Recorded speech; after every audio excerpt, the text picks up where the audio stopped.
Hey everyone, welcome back to my channel. It is me, MsNoBuntu DIVAA, and I am back again with another review of season 7, episode 6 of Iyanla Fix My Life. But before I get into that, like I said in the other video, thank you so much for those who have subscribed and are new to the channel. Welcome, and thank you so much for taking that step and subscribing. I appreciate that very much. And also, I wanted to say that if you have not subscribed yet, but you continue to keep watching, please consider subscribing. We're having fun over here. Every Sunday, I'm doing these reviews, and I would, like to see the numbers go up, and it's very exciting to me. So please hit that subscribe button down below and that notifications bell so that every time that I do upload here on the channel, you are notified and you don't miss out a beat on anything that's happening here on the channel. Before I get into this review, let me just tell you, I saw the other day a web exclusive on the OWN channel from the Lisa Ray episode, and I have a short commentary that I would like to do on that I'm going to do. So please watch for that. I will be posting that up soon, either today or tomorrow, whichever one. But so look out for that. So let's get into this week's episode. So this episode, 3 women are there and a young man. And the story is 14 years ago, the 2 sisters' names are Anne and Shantara, and the mom's name is Annette. The young man's name is Tony. But we start the show with Shantara and Annette, the mother. 14 years ago, someone wanted to hold a children's party and asked Anne, who must have had a nice house, if they could hold the party for the children's party at her house. And then what happened is that when Shantara, who had 2 children, Tony and Tony's sister, whose name is not mentioned, arrived at the scene, and a cousin and children who were already there were being held at gunpoint by men who had rolled up on the house and were looking for Anne's boyfriend, who happened to be a drug dealer. So they were looking for drugs, and they were looking for him, and they were looking to see if there's anything that they could get from rolling up at this hotspot of this drug dealer's house. So by the time Shantara arrives with her children, Tony and Tony's sister, the people holding them hostage say to her, "Open the door." And she goes to open the door, and she says, "Run, run, run. They're holding us captive." So Shantara turns and she runs, and she leaves her children behind. Now the cousin that was inside with Anne, being held hostage with her child, they were killed by these gunmen. And then Anne had a gun wound on her head. The babies that were left behind by Shantara at the door because she was running for her life. Tony's injury was that eventually he lost an eye, and his sister's injury was that there was like part of her skull is gone. So she's even more disabled or challenged in that way than Tony is. Tony, I think, just lost an eye, but I think from what I saw in the show, he's all there. So Anne and Shantara didn't speak for 5 years, and because the contention between Anne and Shantara is, your kids weren't at the house. Anne's kids were not at the house when all of this happened. So everybody's kids, the cousin's kids were there, Shantara's kids were there, but Anne's kids were not at the house. And Iyanla says, do you see how that looks? That everybody's children were there and they got harmed, but your children weren't there. And that's something that you need to explain to your sister Shantara, who's angry at you. And so Iyanla does some probing towards the mom. So where do you stand in all of this? How does this play out now? And the mom says, she doesn't really talk about it much. And She sees the sister starting a conversation and things seem to be getting better, and then something happens and then there's a blow up because of this thing that happened about 14, 15 years ago. This violence that happened. So I did guess it right. It was some street stuff. It was drug related. It was violent. It was gun violence, drug related violence. But I think I got some things wrong when I guessed what the episode was going to be about. It was definitely street stuff. Street life. That's the only life they know. Street life. Anyway, so the son, Tony, has a prosthetic eye, and the daughter, like I said, sustained wounds on her skull, like a part of her skull is gone. So I'm thinking that she's not all there as a result. What I can say about this episode is how, just like last week with that Lisa Ray McCoy episode, it's so clear how the patterns are passed on. And it's, what I came up with in just watching all of this is that what you normalize, you pass on. And that's what came to mind, is that there was a lot of normalizing of dysfunctional family patterns in this family, and they were passed on because they were not talked about to be unraveled and undone. So what you don't talk about and what you normalize, you pass on. And the other thing that I got from this episode is that from the mother to Anne, the older sister, to Shantara, the younger sister, they were all taking a gamble with the drug life. Now it didn't catch up to the mother in a fatal way, in the sense that people died in a raid, in a drug raid, but that their father did end up going to jail once, twice. Second time, the mother left the father. But with Anne, it caught up with them because that's where other gang people, drug people rolled up at her house because her man was a drug-involved person. And so it caught up with her in the sense that all this fatality happened. People died, and there were casualties of the street life, the casualties of drug life, the casualties of that type of life. And that it caught up with Shantara as well, whose children were, fatalized in this situation, in that it's also the kind of life that she was living. She had a man who was involved in the street life, in the drug life. So in this generation, it seems like it caught, in the generation of Shantara and it caught up with them. Whereas with the mother, it's just the jail thing that happened. But with them, I'm sure the jail thing happened, and then there were fatalities, there were casualties of engaging in that kind of life. And then things look like they're changing in the next generation that is reflected in Tony. So the first segment, after Iyanla sits with the sisters and the mom, is just sitting with Anne. And just, I guess, points out to her, do you know what it looks like when everybody's children died and your kids weren't there? And you need to explain that. And, Anne says that she regrets the incident happening, but it's as a result of the street life and as a result of dating a drug dealer. And she herself was a stripper for 9 years. Iyanla asks her, where was Dad? And she says Dad was in prison since Shantara, her younger sister, was 16 years old. So, and what did Dad, why was Dad in prison? Oh, Dad used to be a drug dealer. He was a hustler. He was in the street life. So pattern number one, their dad was a hustler. Their dad was a drug dealer. So they went out, they grew, and that was normalized and never talked about. So guess what? It was passed on, and they went on, both Shantara and Anne, older sister and younger sister, went on to look for a mirror of their dad and dated men that were hustlers, that were in the street life, that were drug dealers. Pattern number one. But what's interesting about this is that the sisters Shantara and Anne are the body they're not the head. The head is the mother.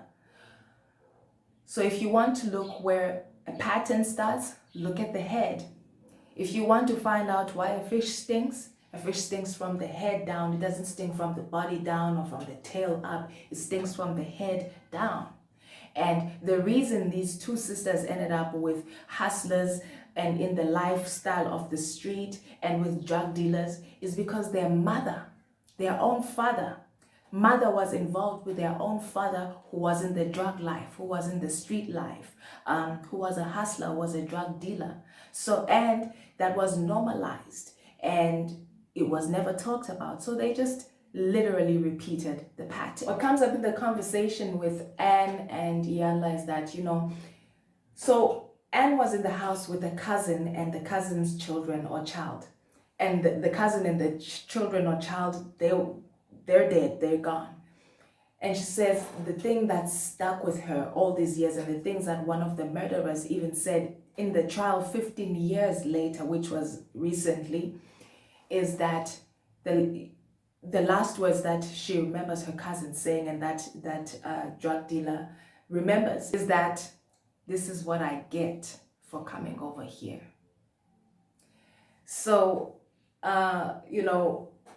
in what Iyanla says, to kind of link this segment to the next segment, is that it seems that as a child of a drug dealer, for Anne, this life that she chose and this life that she lived with brought this fatality, and he's now creating this rift between her and her sister and in her family as a result of this fatality that happened, is that it can feel more like a destiny instead of a choice, because again, it's a pattern being passed down, and what has not been talked about and what is being normalized gets passed on.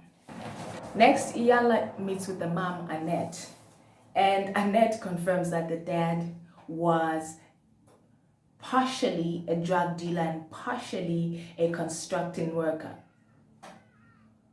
Okay, I think he was a drug dealer and using construction work to front mama, but okay. He could have been both, get your money.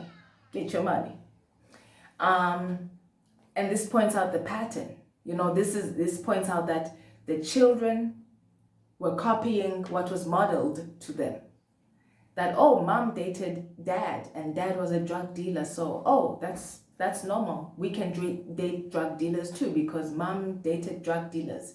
And it doesn't seem like mom has had a conversation about, look, I dated a drug dealer because whatever the reason, but I would encourage you not to, Doesn't seem like mom has had that conversation with them. So the silence normalizes it, and then what you don't talk about and what you normalize, you pass on. So this mom confirms that the dad did drugs dealing, and Iyanla asks, okay, so how did that elevate you? So the mom explains that she had a 10th grade education, and how she was elevated by it is that she finished school, she went ahead and she studied nursing and she became a nurse. So by the time he was getting arrested for drugs, she was qualifying, so she was able to go on and carry the family and support the family financially. And then when the father came out, she took him back. But she kind of made a promise and had a conversation with herself that if he went back to jail again, she was going to leave him. Fast forward, after the fatality of this shootout at this drug hotspot in Anne's house, Anne stayed with the man that she was with, stayed with the drug dealing street hustler that she was with. I'm going to complete that sentence further on. Coming back to the mom. So the second time the father went to jail, the mom left him. So as a result, it's clear that both Anne and Shantara were looking for men who were like their father.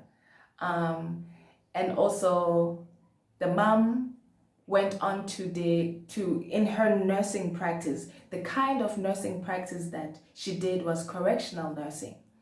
And this was, in her mind, her way of trying to make up for the transgressions of her husband and just herself being with a drug dealer to society.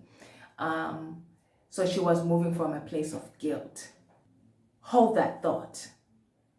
Next up, in Iyanla's conversation with Shantara, she says, when Anne told her to run because there's gunmen in the house holding them hostage and they're in danger, run, run, run, she turned and she ran. That's instinct. That's just like adrenaline. She turned and she ran and she left the kids on the porch. And then as a result, the kids sustained wounds. One was shot in the head, one was shot, and they now don't have an eye and have an artificial eye. So she has guilt around that, about leaving her children on the porch, and as a result, her children getting shot and being in harm's way. She also sustained some harm, but not to the extent of her children. She's fine, she was able to recover, but her children did. And so she feels guilty about that. And she has given up her entire life to take care of her children, because the vow that she made with God was, if you give me back my children, help them heal, then I will dedicate my life to my children. So this is her own version of a penance to pay for leaving her children on the porch and turning and running when she was told to run, and her own adrenaline kicking in that moment of danger. Same thing that her mother did. That guilt of, okay, I'm going to be a correctional nurse and do right by society because I was dating this man. I was with this man, married to this man who was a drug dealer and in the streets and doing, this to society. So I'm going to give back and pay back to society. Guilt. Same thing, same pattern is playing in Shantara's life. It comes up also in the conversation that Shantara's children's father was a drug dealer or is a drug dealer. So the pattern is clear there as well. These children looked at what their mother did and what was modeled and what was normalized, and they did exactly the same thing. Shantara wants revenge. She wants revenge about this thing that happened at Anne's house, her older sister's house. But Iyanla points out to her and she doesn't understand. She says, but why are you mad at her? At Anne, because if the tables were turned, since you both are in relationships with drug dealers, and therefore your houses are hot spots for these types of attacks, if the tables were turned and the attack happened at your house, would it make sense to you that Anne would be mad at you? Would it make sense to you that Anne would want revenge? Would you want to be blamed? And so she gets it. She's like, oh, she kind of gets that, oh, we both have men that are in the street, that are drug dealing, that are hustling in the street. And that means that our homes are hotspots for these kind of invasions and attacks and these kinds of horrors happening out of the blue, unexpected. I was with a drug dealer, Shantara was with a drug dealer, Anne was with a drug dealer. So if the tables were turned, would I want my sister to blame me as much as I'm blaming her? Would I want her to do something about it? Would I want her to have me do something about it as much as I want her to do something about it?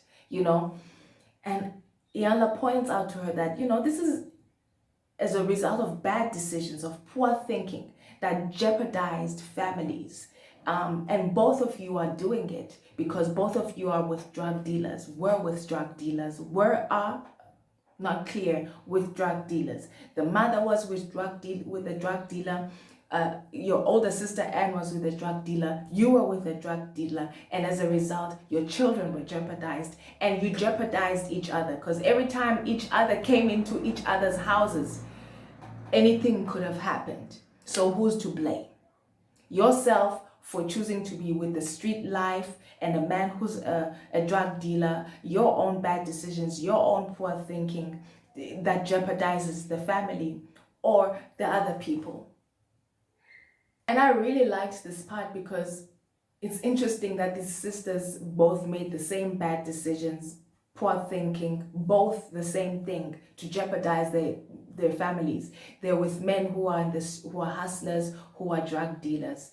And it's as if they're surprised by the consequences of what happens when you're with a drug dealer. Sometimes the things that happen is that people roll up at your house either looking for this man or looking for drugs or looking for money or looking to take something from, this drug dealer's house, because this is his house, this is his belongings, this is where perhaps his stuff is. It's interesting to me that they're busy, particularly the younger sister Shantara, so mad at Anne, but she doesn't see up until Iyanla points out that their situations are mirrors of each other. And had it been at Shantara's house that this happened, it would have been the same thing. If you choose that kind of life, that kind of man, then you're making your house a hot spot for these kind of drug invasions. You're making your house a hot spot for these types of attacks. And you are placing your family in jeopardy. And that by you making that choice to go to your sister's house, knowing that that's the situation, you were the one who was putting your children in jeopardy. And that anybody who would go to the sister's house knowing what the situation is they were putting themselves and whoever they were bringing to those houses at jeopardy. But no one talked about it because dating drug dealers and street hustlers and is normalized and is not talked about. And the thing is, Shantara got together with a drug dealer and a street hustler because she watched her sister Anne do it. So she said that, well, she saw her sister do it. So she's like, well, if she can do it, she felt it was okay for her to do it again. That pattern of normalizing bad decisions and poor thinking. She felt like it was okay for her to be with a drug dealer because she had looked up to her big sister. So, okay, if big sister's doing it, so can I. If she's gaining all this stuff and there's this money and there's these houses and there's these nice things, I can do it too, and I can get nice things, and I can have access to those things that I'm seeing that my sister has as a result of being with a drug dealer, street hustler. Part of what is the gag in this story is that Shantara has trouble with the fact that Anne, after this whole shooting, went back to the drug dealer. And after all this shooting, after all these fatalities, after all this jeopardy that occurred, this man who was the cause of, the cause of all this, this man did nothing to retaliate. And that doesn't make any sense to Shantara because she says that if it had been that this happened at her house, she would make sure that something happened and it would just be a bloodbath. Bad decision making, girl. Poor thinking. But Anne is like, this is not Scarface. What do you expect me to do? Go shooting up people?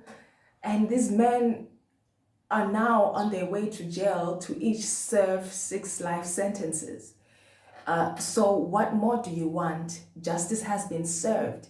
It's not like this man shot all these people and all these people were injured from it and all this, jeopardy happened and all this harm was brought to them and then nothing happened in the justice system. Shankara is thinking about the street justice system.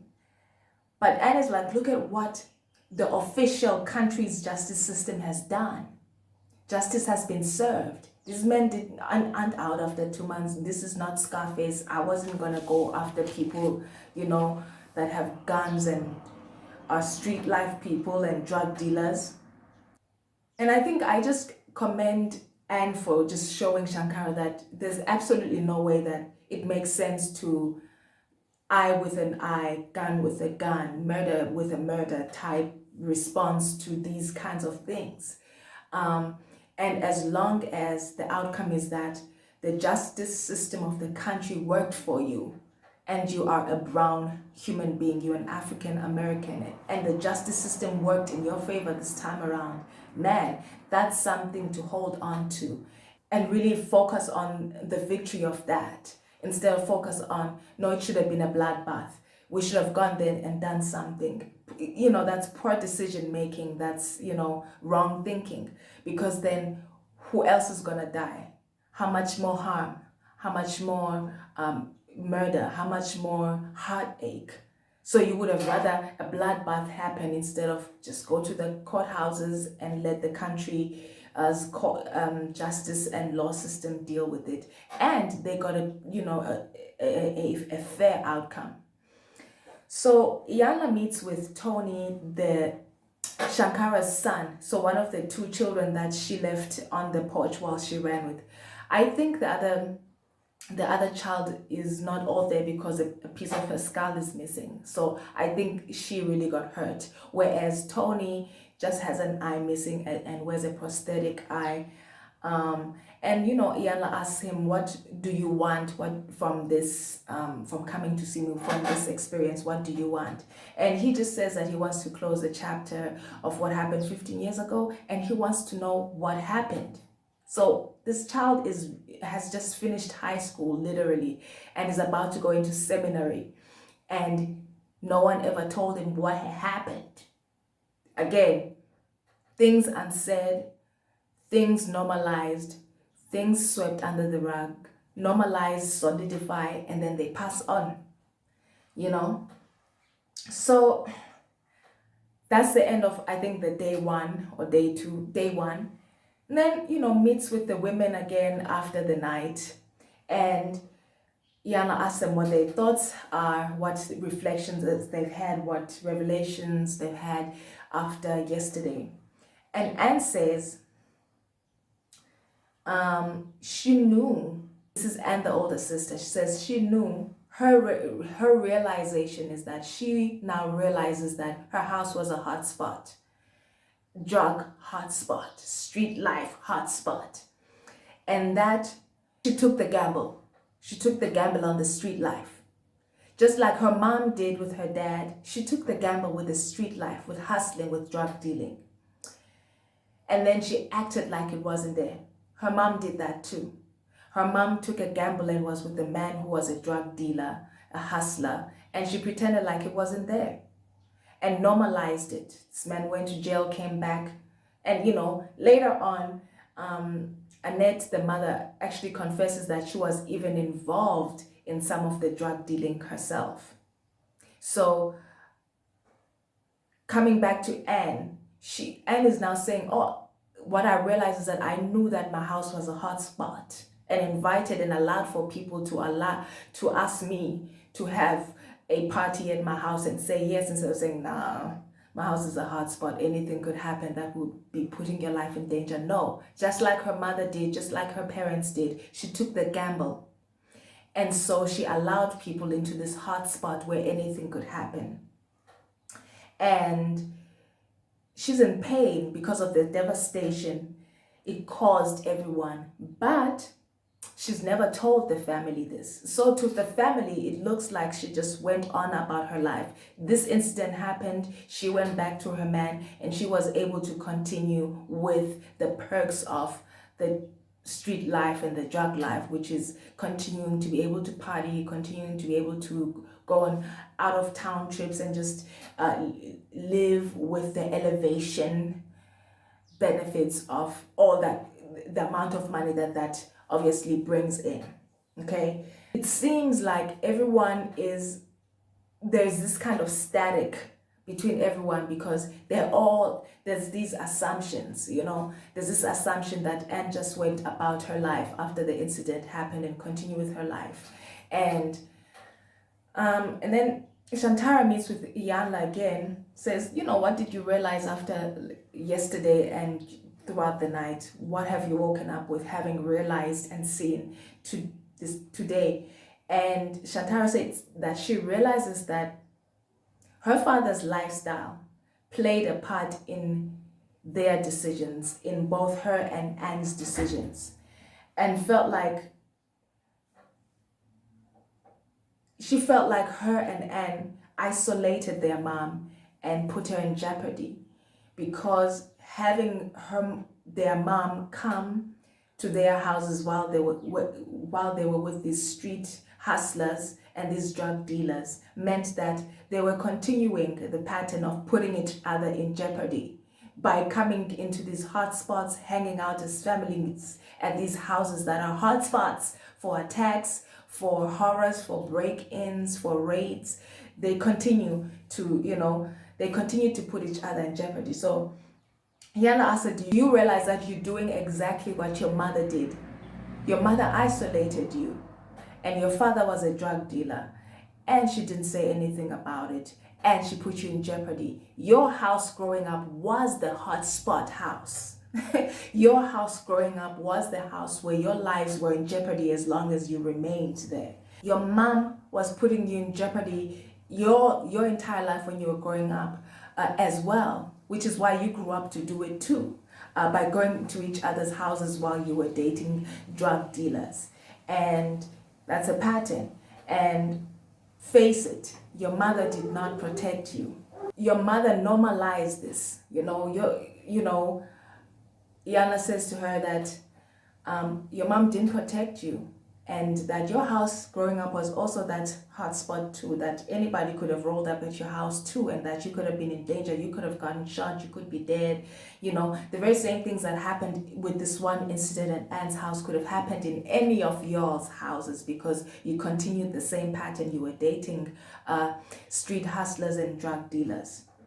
Again, I point back to, they all took the gamble with the street life, with the drug life. They all did. The mother did, Anne did, Shantara did. She asks Shantara, did you know your sister's house was a hotspot? Because, she was dating a drug dealer. And she says, yes. She's like, I guess, I suppose, yeah. And she says, well, yet you took your children there for a party. That was your decision. You could have said, girl, I know your man is in the streets and is selling drugs. You're having a party at your house? Girl, I'm not coming over to your house. Anything can happen. But you know the facts, and you took your children, and then this break-in happened, and then these fatalities happened, and you blaming her? No, that's your responsibility. So she finally tells the truth. Shantara tells the truth about her actions and connects it to exactly what her mother did to them, which was that she exposed them to this life and normalized it when they were growing up. And also that when then the dad went to jail the second time, she just kind of ran from him. And her running from her children and leaving her children on the porch was kind of a repetition of that, is that running away and never speaking about it. And then Iyanla also points out that the dead cousin with her child, she also knew that she was taking a gamble, because truly speaking, when your last words are, this is what I get for coming over here, then you know the gamble that you are taking. So I guess Shantara is taking all of this and putting it on Anne, but all of these people were adults. The cousin was an adult, Shantara was an adult, and anybody else who was an adult with children who was going to that house and knew that Anne was involved with a hustler and a drug dealer and a street man, knew that this was a hotspot and that this kind of thing could happen. But they seem to all be in denial and blaming it on, well, and this happened at your house and you should do something about it. No, you could have done something about it by making a different decision and saying, that's nice, you're inviting me to a birthday party, but it's going to be at the drug dealer's house, so I'm going to have to sit this one out. I'll send a gift, or I'll meet you at the mall and drop off the gift with you, but I can't be over there. So what becomes clear is that there have been some silent agreements, that have been made here. But now when the silent agreement goes wrong, there's this blame game. They all agreed silently that it's cool, it's okay to date, it's normal, it's all right to date drug dealers and street hustlers. But now when the consequences of dating street hustlers knocks at your door and is inside your house and is holding you hostage and is is looking for drugs and is looking for this, that, and the other, because, you know, drug dealers keep money. They don't deposit it in the bank. Drug dealers keep drugs at the house. They don't deposit the bank. Drug dealers have valuables because they're buying things with cash and expensive things at the house. There's a lot that you can just loot from a drug dealer's house, right? So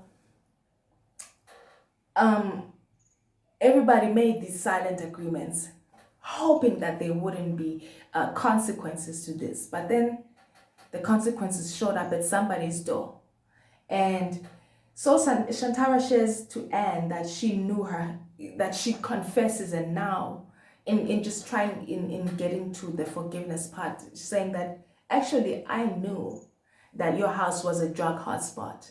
And she takes ownership and responsibility for taking herself and her children there, and asks for forgiveness for blaming Anne for all these years and wanting Anne's man to do something about it all these years and making it Anne's problem, when actually she came into a silent agreement. And now when the silent agreement turned in your face, you're now blaming somebody else. The mom takes responsibility that she knew the dad was selling drugs and lots of drugs in the house for a long time, she says. Therefore, she knew that their house growing up was a hot spot, and that she was putting her children in jeopardy. And she was normalizing to them that it was okay to be with a drug dealing man.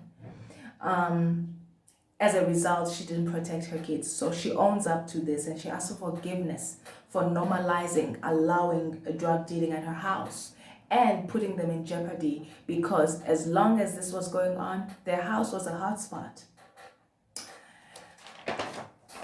And then now Iyanla meets with everyone, including Tony. And now this is the time where they're going to tell Tony what happened 15 years ago, because this young man seems to not have a clue, which is shocking to me. Very shocking. So grandmother confesses the history. She says, she confesses the history that his granddad was a drug dealer and that she was part of the selling too. And that's the reason why his mom was with a drug dealer, both the aunt and the mom drug dealers. And that's how he ended up being shot, because he was taken to a hotspot, a drug hotspot. The mom, Shantara, confesses that, she was a child of a drug dealer and therefore grew up and chose to repeat the pattern by choosing to date drug dealers and street hustlers. And she was looking for a mirror of her dad in these men, and these men mirrored her dad. So she picked this, but it put her children in jeopardy. Again, repeating the pattern of not protecting her children that their mother did with her and her sister Anne. Tony is the curse breaker, the pattern interrupter in the family. Tony at this point is like, kind of disappointed, because it's like all of this is new to him. Like, I'm like, how could all of it be new, but all of it is new.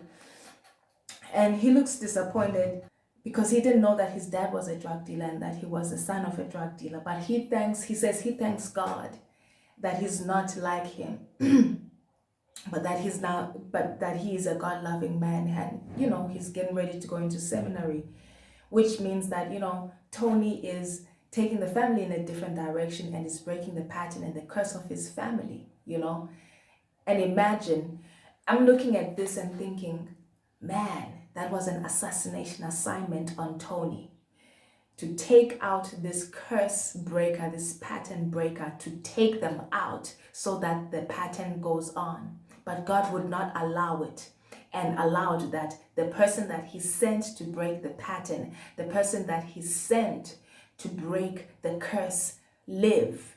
And God didn't allow for the curse breaker that he sent to be taken out by the devil. And so I just really like this part.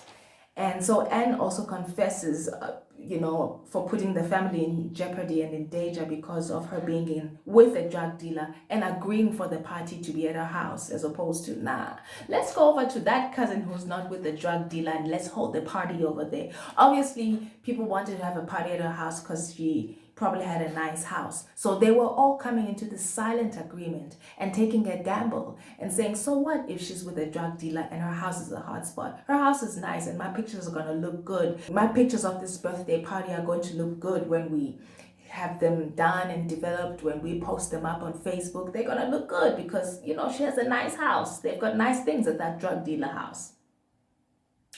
Silent agreements. And then Tony talks, you know, like how it's not easy for him to have a prosthetic eye and grow up and being teased, and that is not normal, you know. But he never talks about it again because these things that hurt feelings, he's been taught in his family pattern to not talk about. So it's as if now this conversation is like breaking the pattern of having familiar dysfunction, the dysfunction of dating drug dealers, and then not being ready for the consequences. And also the pattern of silent suffering, because all of them have been silently suffering, not talking about it. Tony hasn't found this out until 15 years after the fact happened, that this is actually what happened. All of us made poor decisions.